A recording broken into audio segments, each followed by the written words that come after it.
Al-Iman TV, sarana penyubur keimanan. Bismillahirrahmanirrahim. Alhamdulillahirabbil alamin wa bihi nasta'inu ala umurid dunya waddin.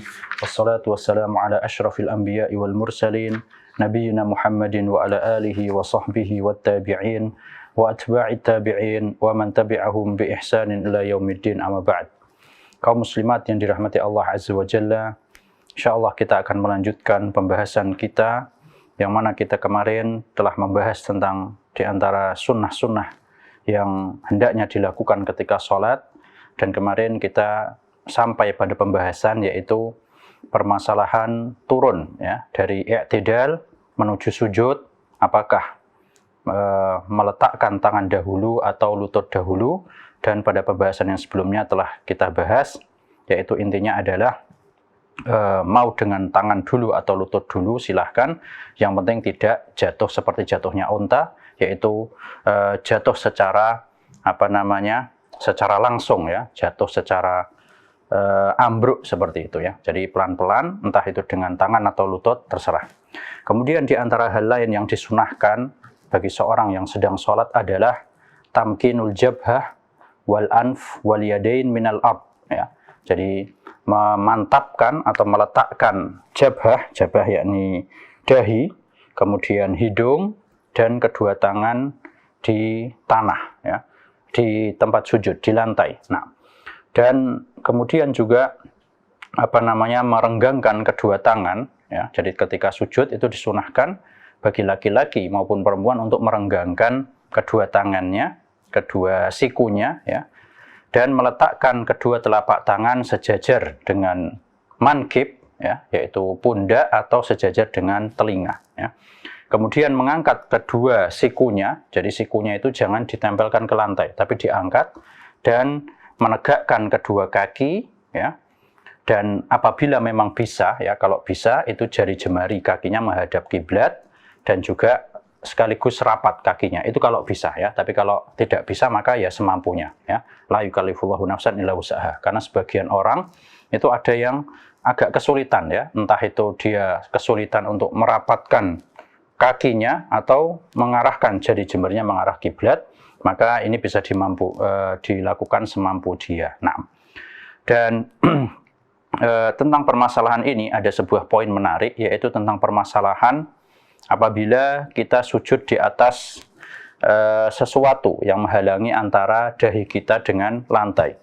Maka dalam masalah ini itu ada tiga pembagian ya. Yang pertama, apabila sesuatu yang menghalangi dahi kita atau hidung kita ya, terutama dahi yang sering ya. Apabila sesuatu yang menghalangi dahi kita dengan lantai itu adalah sesuatu yang terpisah ya. Sesuatu yang terpisah itu maksudnya sedang tidak menyatu dengan tubuh kita, dan juga tidak menggunakan anggota tubuh yang digunakan untuk sujud ya. Contohnya apa? Contohnya seperti sajadah misalnya, atau karpet misalnya. Maka ini kata para ulama tidak mengapa apabila sesuatu tersebut itu terpisah, tidak menyatu dengan tubuh kita, dan juga tidak merupakan anggota tubuh yang digunakan saat sujud. Kemudian yang kedua, jenis yang kedua yaitu apabila sesuatu tersebut atau penghalang yang menghalangi dahi kita dengan lantai adalah sebuah benda yang menyatu dengan tubuh kita ya. Contohnya misalnya seperti peci misalnya ya, atau mungkin kalau seorang wanita pakai rukohnya terlalu sampai nutupin gitu ya, sampai nutupin dahi full misalnya ya. Maka hal ini itu hukumnya kata para ulama adalah makruh, kecuali apabila ada hajat ya. Contoh yang ketika ada hajat itu contohnya misalnya panas ya. Kalau di Saudi itu kadang ketika sholat di teras masjid ketika musim panas itu kadang lantainya panas ya. Maka di sini tidak apa-apa misalnya seseorang lupa membawa sajadah, kemudian dia misalnya pakai shimak atau sorbannya untuk ditutupi saat sujud ya, supaya tidak kepanasan. Atau misalnya seorang wanita yang dia sholat di tempat yang terbuka, yang dikhawatirkan dan menurut dia wajah adalah aurat, dikhawatirkan di situ ada seorang laki-laki yang akan melihat wajahnya kalau tidak ditutupi dengan misalnya cadar atau kerudung panjang misalnya ya, maka ini tidak apa-apa. Jadi sebagaimana kaidah mengatakan al-hajat tubihul makruhat ya. Hajat atau kebutuhan itu membolehkan hal-hal yang makruh. Tapi kalau tidak ada hajatnya ya, misalnya nggak panas, nggak dingin, kemudian nggak ada kebutuhan yang lain, tapi misalnya pecinya ditutupkan misalnya sampai menutupi dahi, ya jangan ya. Meskipun tidak membatalkan sholat, namun hal ini hendaknya kita tinggalkan. Kemudian jenis yang ketiga, penghalang yang ketiga, yaitu adalah apabila penghalang tersebut adalah merupakan salah satu dari anggota sujud. Contohnya kayak tangan ya. Jadi dia sujud terus dia halangin antara lantai dengan dahinya dengan tangan dia. Ini tidak boleh. Ini dikhawatirkan dapat membatalkan sholatnya. Jadi itu permasalahan yang berkaitan dengan penghalang antara seseorang tatkala sujud dengan lantai yang dia gunakan untuk sujud. Kemudian kaum muslimat yang dirahmati Allah Azza wa Jalla, dari sini pula kita dapat ambil kesimpulan, sebagaimana sering kita ulang-ulang, bahwasanya antara sholat seorang wanita dengan laki-laki itu tidak ada bedanya ya. Jadi meskipun sebagian ulama ada yang mengatakan seorang wanita hendaknya ketika sujud itu tidak disunahkan untuk merenggangkan sikunya ya. Kemudian ketika rukuk pun juga seperti itu ya. Namun sebagaimana keumuman sabda Nabi SAW, "Shallu kama ra'aitumuni usolli", salatlah kalian sebagaimana kalian melihatku salat. Di sini beliau tidak membedakan antara laki-laki maupun perempuan. Jadi insya Allah pendapat yang lebih tepat bahwasanya sunnah-sunnah ini juga berlaku bagi wanita. Kemudian di antara sunnah yang lain adalah tatkala kita sedang duduk di antara dua sujud, maka disunahkan duduknya menggunakan duduk iftirash ya. Dan dulu pernah kita sampaikan bahwasanya al-asal fil julus al-iftirash ya. Kaidah asal duduk dalam sholat itu tata caranya adalah iftirash. Apabila kita memahami kaidah ini, maka kita tidak akan bingung, kita tidak akan bertanya-tanya lagi duduk-duduk yang lainnya. Contohnya apa? Misalnya kalau duduk istirahat sebelum naik ke rakaat berikutnya, duduknya iftirash atau tawarruk. Kita kembalikan ke kaidah tadi, kaidah asal duduk dalam sholat adalah iftirash.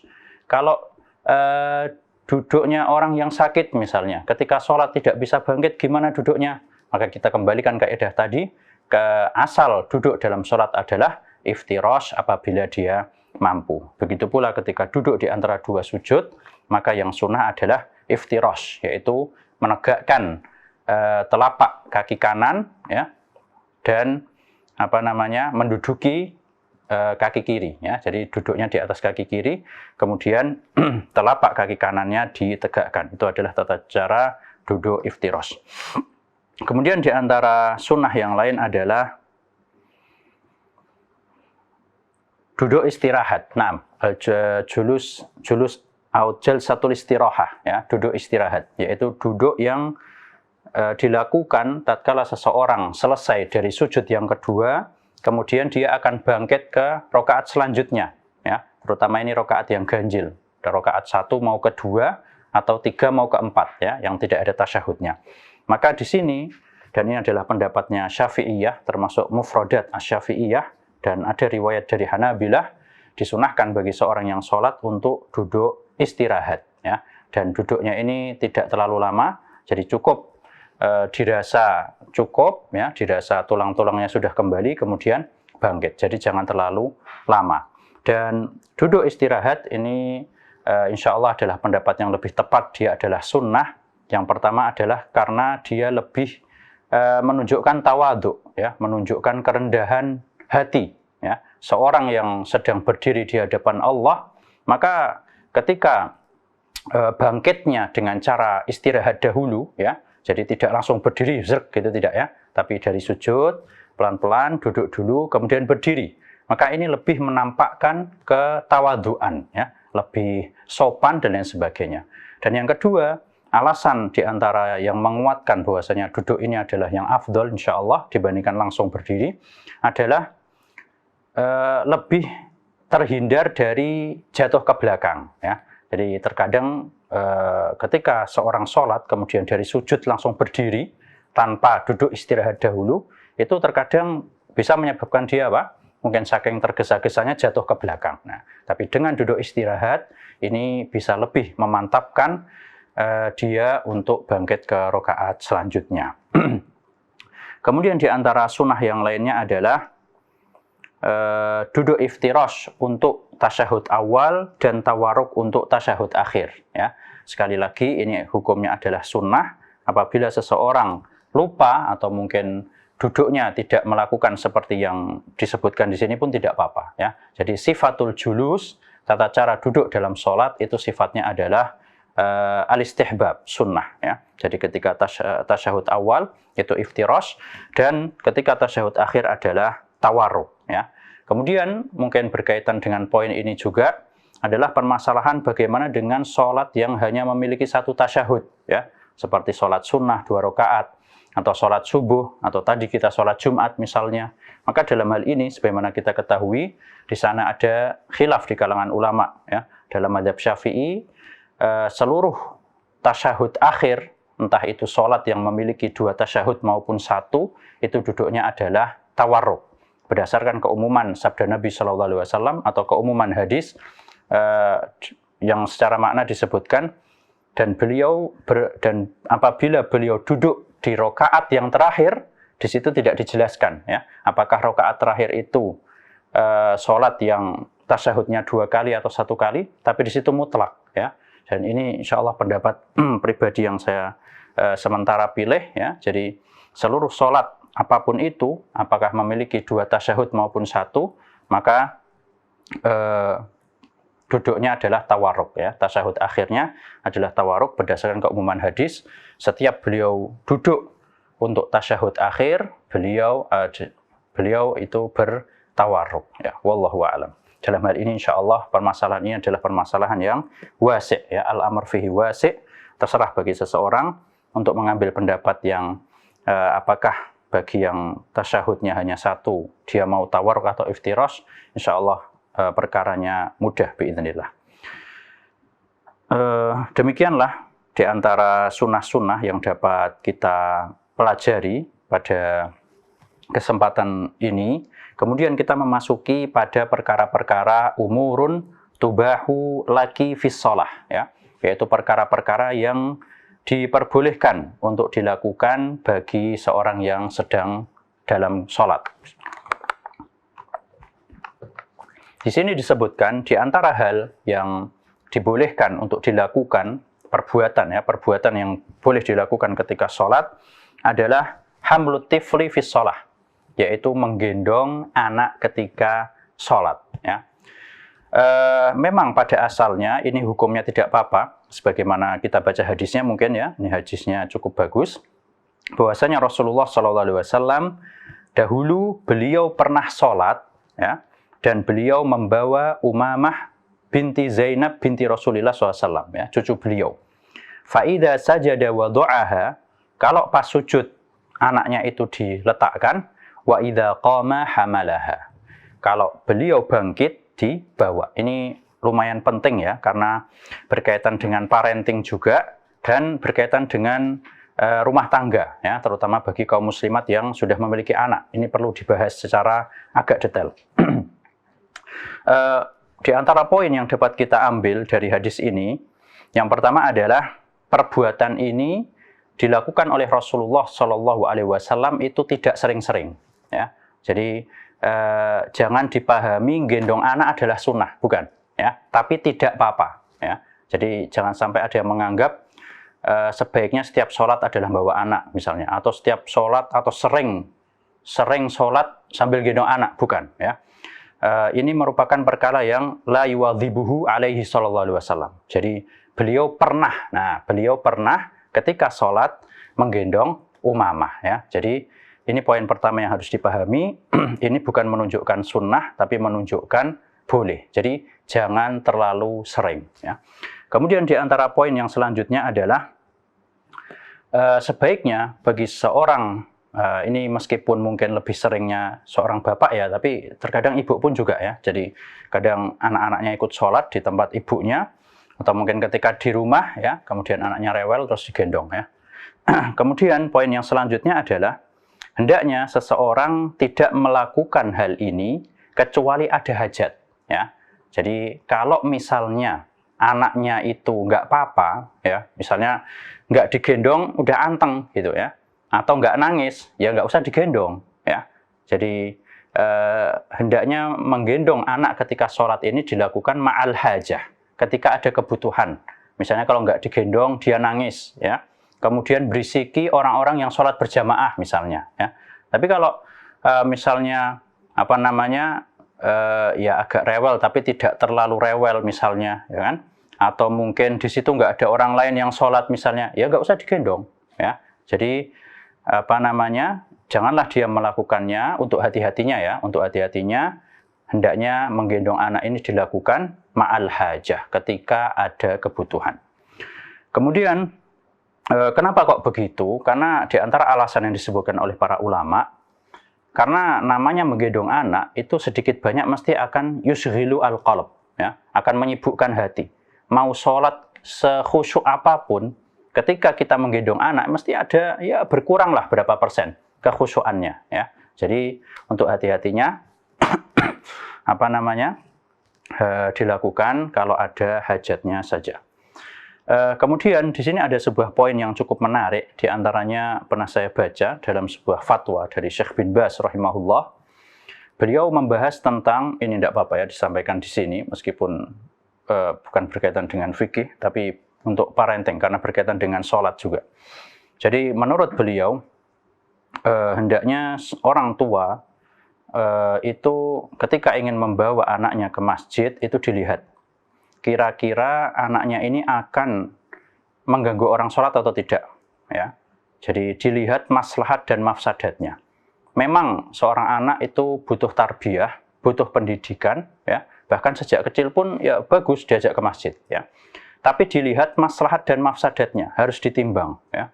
Kalau memang dia dikhawatirkan ketika diajak ke masjid kok malah mengganggu, nangis dan sebagainya, lari ke sana kemari, lewat depannya imam misalnya, ya. Lewat depannya imam itu harusnya dicegah, ya. Jadi sutrohnya kan di imam harusnya, ya. Nah, ini hendaknya jangan, ya. Apalagi berkali-kali seperti itu, ya. Jadi kalau mungkin sekali dua kali mungkin nggak apa-apa, nggak sengaja. Tapi dia tahu setiap ngajak anaknya ke sana mafsadatnya, khawatirnya lebih besar, ya. Maka seperti ini sebaiknya dihindari, ya. Bahkan menurut beliau, kata Syekh bin Baz rahimahullah, seorang anak ini beliau membahas untuk anak-anak yang memang ramai di masjid, ya, anak-anak kecil yang memang ramai di masjid. Jadi kata beliau, seorang anak itu aslinya mulai disuruh sholat umur 7 tahun, ya. Jadi sebagaimana dalam hadis, muru abna'akum bis sholati wa hum sab'u sinin, atau kama qala sallallahu, ya. Jadi kalau memang belum terlalu besar, ya, apalagi di masjid dikhawatirkan dapat mengganggu orang yang sholat, ya jangan, ya. Karena sebagaimana kita tahu, kaidah mengatakan apa namanya, daf'ul madharrah muqaddam ala jalbil manafi', ya. Jadi menghilangkan madharat ini lebih didahulukan dibandingkan mengambil manfaat, ya. Kita pengen anak-anak tersebut kenal sholat, manfaat memang, ya. Tapi di sisi lain ketika di masjid biasanya mereka ramai. Nah, di sini berlaku kaidah daf'ul madharrah muqaddam ala jalbil manafi'. Jadi menghilangkan madharat lebih dikedepankan dibandingkan mengambil manfaat, ya. Bisa diajari sholat di rumah sama ibunya misalnya, ya, atau dinasihati dulu sebelum ke masjid, ya. Kalau berisik atau rame besok lagi nggak diajak misalnya, ya. Ini termasuk hal yang disampaikan oleh beliau dalam fatwanya, dan ini masalah yang cukup penting. Kemudian masalah yang selanjutnya berkaitan dengan menggendong anak juga, yaitu masalah hukum menggendong anak kecil yang memakai pampers, ya. Dalam masalah ini sebagian ulama itu memang ada yang mengatakan tidak boleh secara mutlak. Namun pendapat yang insya Allah lebih tepat adalah kita lihat atau kita rasakan, kalau secara zon kita, secara kira-kira kita pampersnya itu belum ada najisnya, maka boleh kita gendong, ya. Atau kita nggak tahu, misalnya kita nggak tahu pampersnya sudah keluar atau sudah ada najisnya atau belum, ini nggak apa-apa, ya. Karena al-asal at-thaharah, al-asal fi thawb at-thaharah, ya. maka nggak apa-apa kita gendong. Tapi kalau kita sudah tahu atau secara zon kita tahu, oh ini kayaknya ada najisnya gitu kan ya, terkadang ketahuan mungkin dari bentuknya atau ketika disentuh mungkin agak hangat dan sebagainya, maka ini jangan digendong ya. Jadi itu permasalahan tentang sholat sambil menggendong anak yang memakai pampers. Nah, itu mungkin yang berkaitan dengan menggendong anak ketika sholat. Kemudian di antara hal lain yang dibolehkan ketika seorang sedang sholat adalah al-masyul yasir lil hajah, ya, yaitu berjalan sedikit karena ada hajat. Ya. Ini juga hadisnya bagus. Kita baca supaya bisa lebih paham. Ya. Hadisnya hadis Aisyah radhiyallahu anha, karena Rasulullah sallallahu alaihi wasallam yusolli fil bait. Beliau Rasulullah sallallahu alaihi wasallam pada suatu saat sholat di rumah. Sholat di rumah ini berarti sholat apa ya, Syekh? Sholat apa berarti? Sholat sunnah, ya kan? Ya, dari hadis ini dapat kita pahami kemungkinan besar beliau sedang sholat sunnah.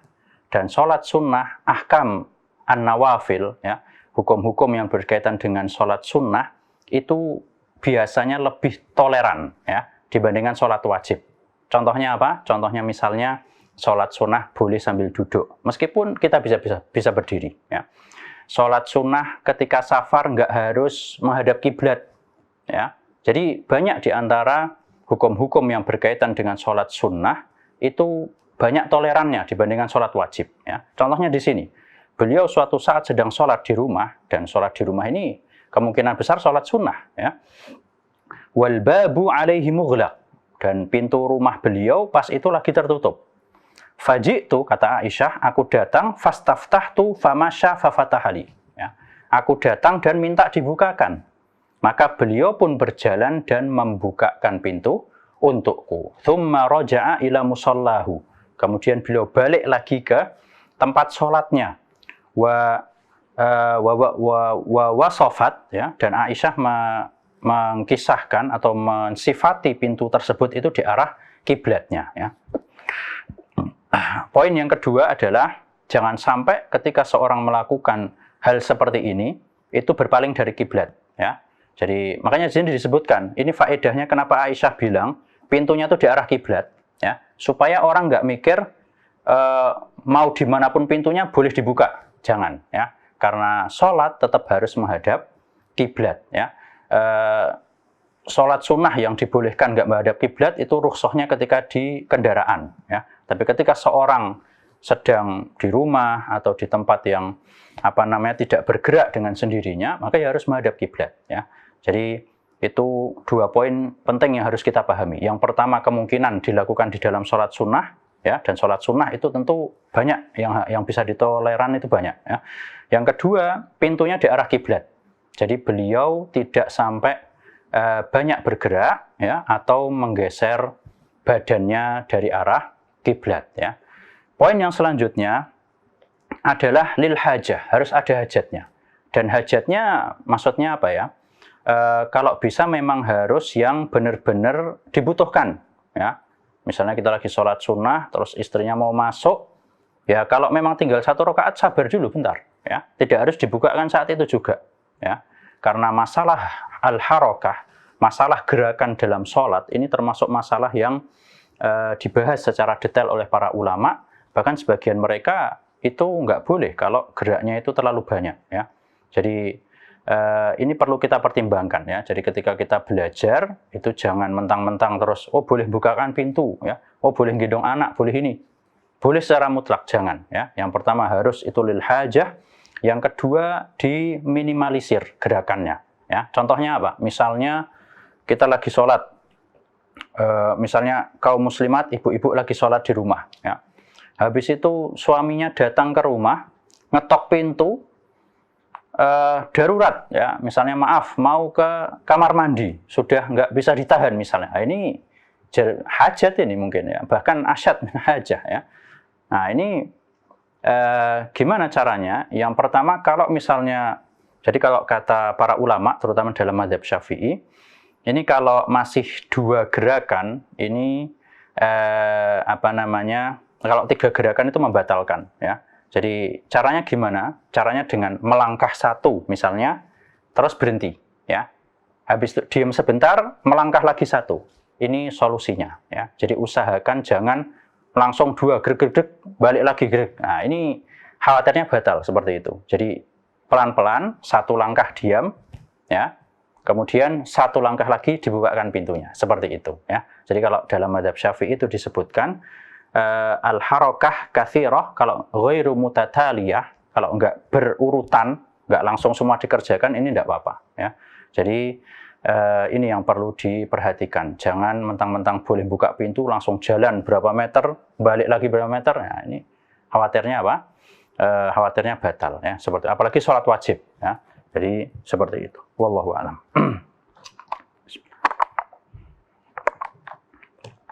Kemudian di antara hal lain, kaum muslimat yang dirahmati Allah Azza wa Jalla, di antara hal lain yang diperbolehkan, ini masih ada kaitannya dengan yang tadi, yaitu gerakan-gerakan yang ada hajatnya, ya.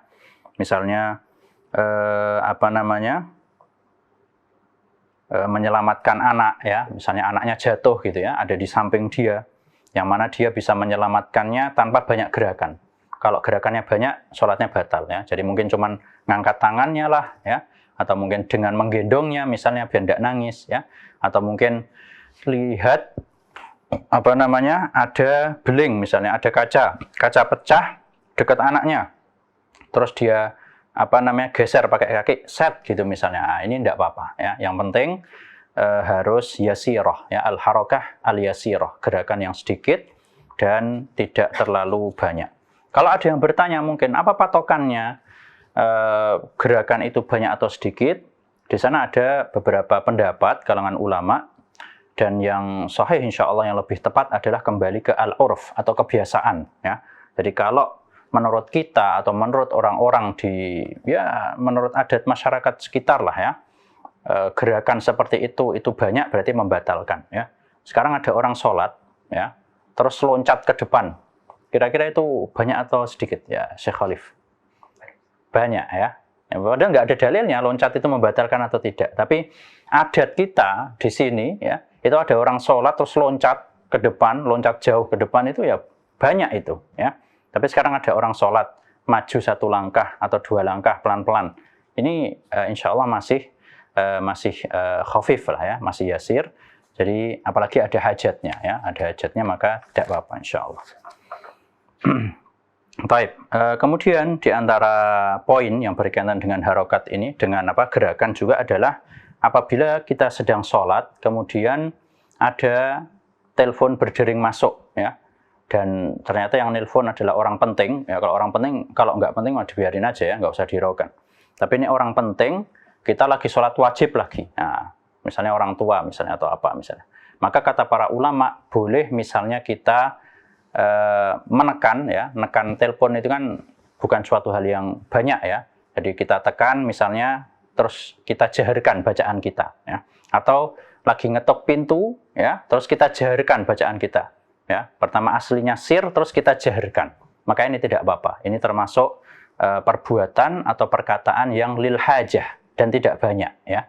Jadi ini tidak apa-apa. Nah, kemudian di antara hal lain yang diperbolehkan adalah mudafa'atul mar baina yaday al-musalli, ya, yaitu menghalangi orang yang akan lewat depan kita tatkala kita sholat, ya. Ini juga termasuk diperbolehkan.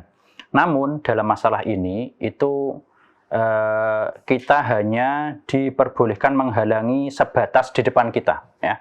Jadi jangan terlalu ekstrim, ya. Jadi ada orang mau lewat sampai kita maju sampai didorong, jangan, ya. Jadi sebatas semampu kita, ya. Misalnya lewat depan kita, terus kita tangannya seperti ini. Ya udah seperti itu aja.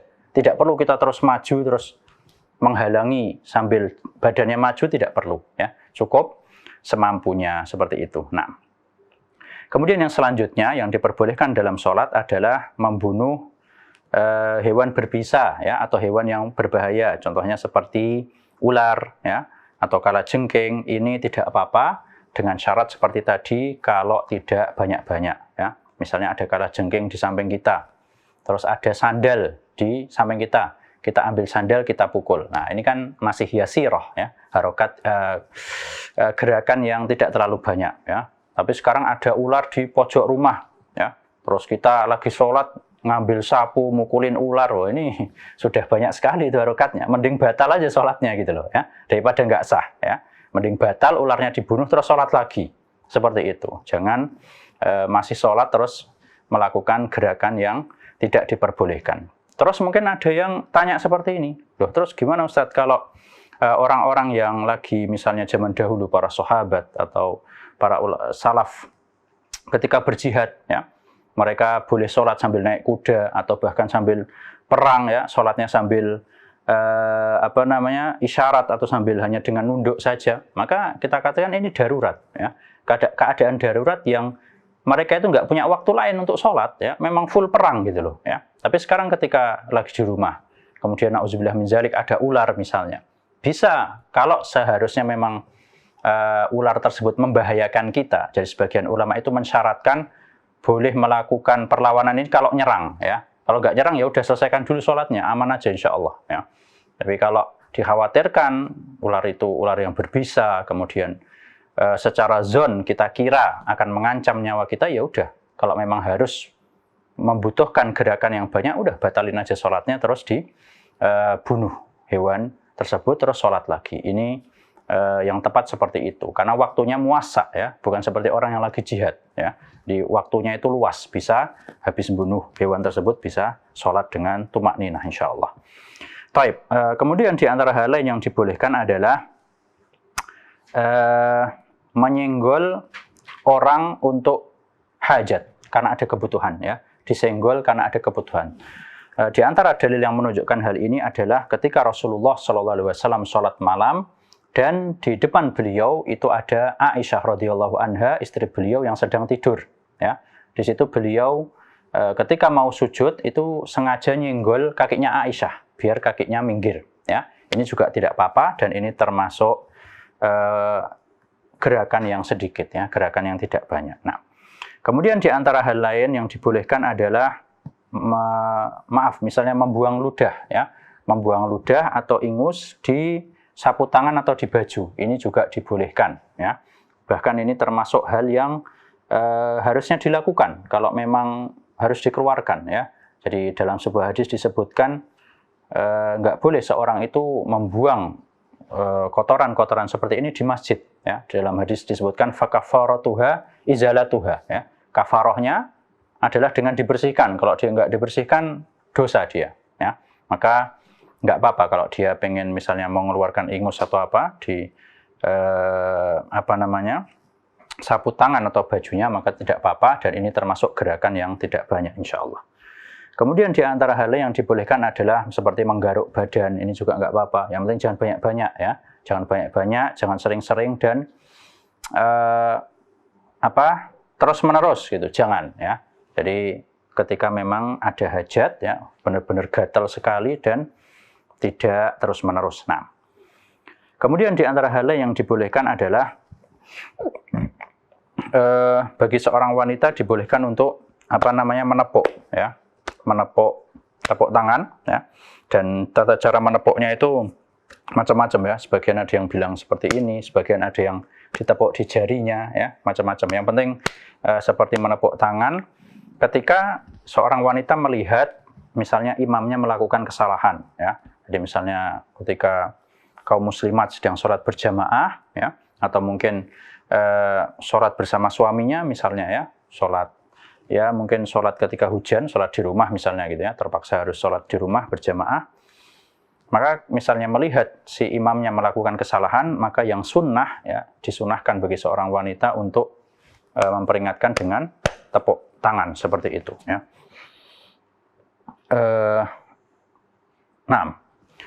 Kemudian di antara hal lain yang dibolehkan adalah menoleh ke kanan atau ke kiri karena ada hajat ya.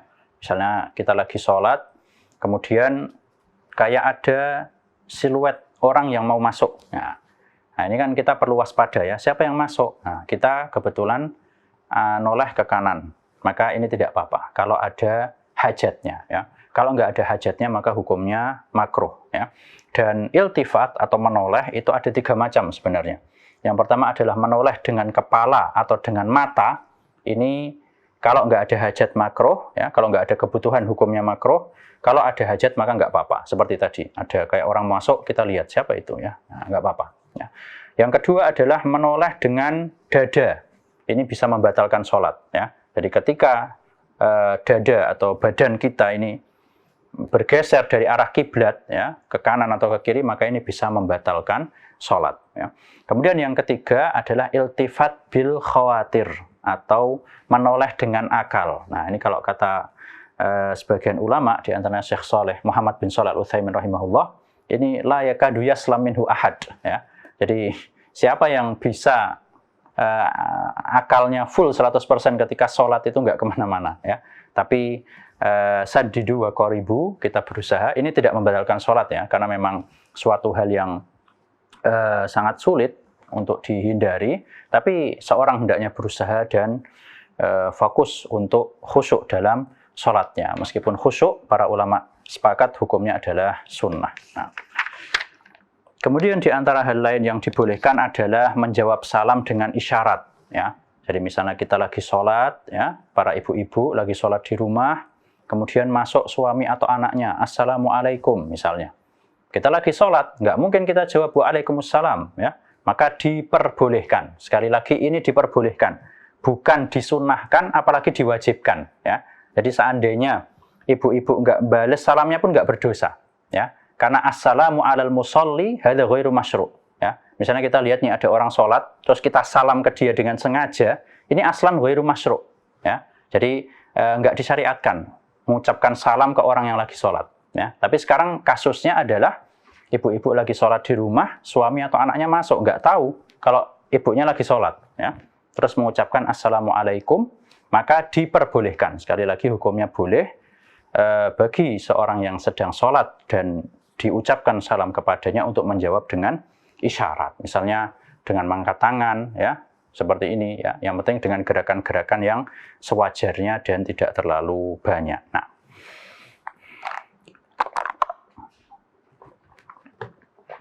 kaum muslimat yang dirahmati Allah Azza wa Jalla, di antara hal lain yang diperbolehkan tatkala sholat adalah melihat ke mushaf, ya, melihat ke mushaf dan membaca dari mushaf khusus ketika sholat sunnah. Nah, ini juga salah satu dalil yang membuktikan bahwasanya sholat sunnah ini hukumnya banyak yang toleran, ya, berbeda dengan sholat wajib yang lebih disiplin dan lebih ketat, ya.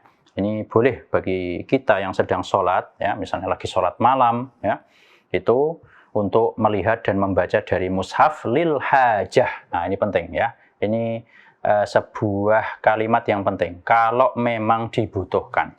Maksudnya apa? Contohnya dia sebagai imam. Ya. Imam harus baca. Ya.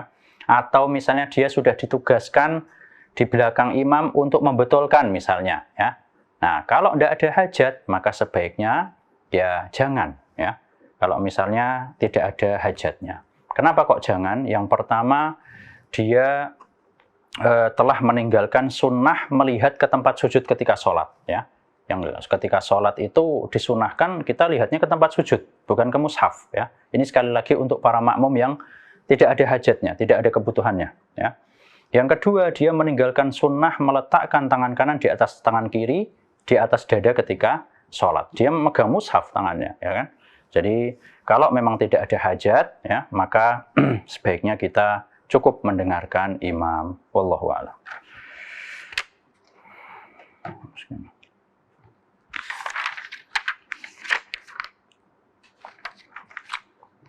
Lanjut sedikit lagi ya, insya Allah. Taib. Kemudian di antara hal lain yang berkaitan dengan hal-hal yang dibolehkan ketika sholat, insya Allah kita lanjut sedikit lagi. Yang berkaitan dengan ucapan. Kalau tadi itu ini ya perbuatan. Sekarang ucapan, yaitu contohnya adalah membetulkan imam, ya. Ini boleh, misalnya imamnya salah baca ayat, ya.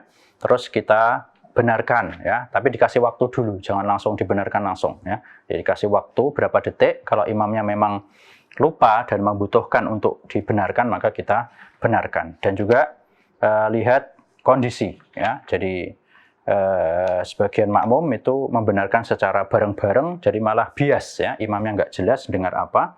Jadi lihat maslahatnya. Nah, kemudian di antara hal lain yang diperbolehkan juga adalah mengulang-ulang ayat dalam sholat sunnah. Ini juga boleh ya. Bahkan iya ada diceritakan ya, kalau kita baca cerita-cerita itu para salafus soleh sebagian ada yang ngulang ayat sholat malam sampai subuh, diulang-ulang terus ayatnya ya. Ini nggak apa-apa, khusus untuk sholat sunnah, karena sholat sunnah sekali lagi lebih toleran, hukum-hukumnya lebih banyak yang ditoleran. Kemudian di antara hal lain yang dibolehkan adalah menangis ya. Ini juga tidak apa-apa, tapi sebaiknya kalau bisa menangis karena berkaitan dengan sholat ya. Jadi nangis karena dengar ayat azab misalnya, atau nangis karena dosa-dosa, mengingat dosa-dosa misalnya ya. Sebaiknya berkaitan dengan ini, jangan karena masalah pribadi ya. Jadi lagi suntuk, lagi banyak masalah terus pas sholat nangis ya. Sebenarnya tidak membatalkan, memang tidak membatalkan, boleh ya. Tapi sekali lagi kita lagi sholat, kalau bisa fokus ke dalam perbuatan yang kita lakukan ya. Kita lagi baca ayat, ya udah fokus. Misalnya lagi lewat tentang ayat neraka terus kita nangis, enggak apa-apa, ini diperbolehkan. Dan juga meskipun menangis itu boleh ketika sholat, usahakan jangan sampai terlalu keras mengeluarkan suaranya ya. Bahkan sebagian ulama mengatakan kalau sampai keluar 2 huruf itu membatalkan ya. Sebagian ada yang bilang seperti itu. Jadi meskipun menangis itu boleh, itu usahakan jangan sampai keluar beberapa huruf seperti itu ya. Jadi ya biasa seperti itu. Nah, kemudian di antara hal lain yang diperbolehkan adalah an-nahnahah ya. Nahnahah itu berdehem ya. Kadang kita ada apalah yang nyangkut gitu ya. Misalnya ya. Ini boleh kalau ada hajat ya. Kalau nggak ada hajat, maka dikhawatirkan itu makruh, atau bahkan sebagian ulama kalau sampai keluar 2 huruf ini bisa batal. Contohnya misalnya apa? Misalnya ya, atau misalnya ya. Jadi usahakan ini dilakukan ketika ada hajat. Karena sebagian orang itu ketika berdehem itu nggak ada hajat sebenarnya. Aslinya karena mungkin ingin mengingatkan ada anak-anak yang ramai, akhirnya dia berdehem. Ya, padahal aslinya nggak ada hajat dia seperti itu ya. Ini sebaiknya dihindari, karena sekali lagi sebagian ulama mengatakan kalau sampai keluar 2 huruf ini bisa membatalkan sholat. Wallahu a'lam. Kemudian di antara hal lain yang diperbolehkan adalah mengucapkan hamdalah ketika bersin ya. Ketika sholat kemudian bersin, maka boleh ya, sekali lagi hukumnya boleh ya. Boleh bagi kita untuk mengucapkan alhamdulillah, dan bagi makmum yang lainnya tidak perlu membalas yarhamukallah ya. Jadi cukup yang bersin saja. Nah,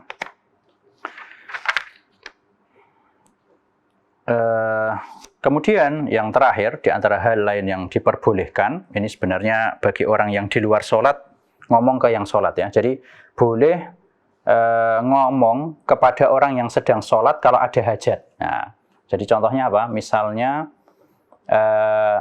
ada anak-anak sholat di rumah, terus gerakannya salah. Nah, maka ibu-ibu di rumah boleh misalnya ngasih tahu, nak, itu harusnya sujudnya 2 kali. Nah, ini kalau ada hajatnya apa? Diperbolehkan. Atau nak, harusnya kan sekarang rakaat kedua, tasyahud awal misalnya. Nah, ini tidak apa-apa kalau ada hajatnya.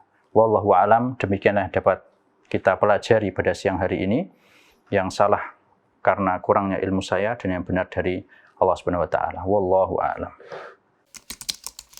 Dukung channel kami dengan like, subscribe, dan aktifkan notifikasi agar kamu tidak ketinggalan video-video menarik lainnya.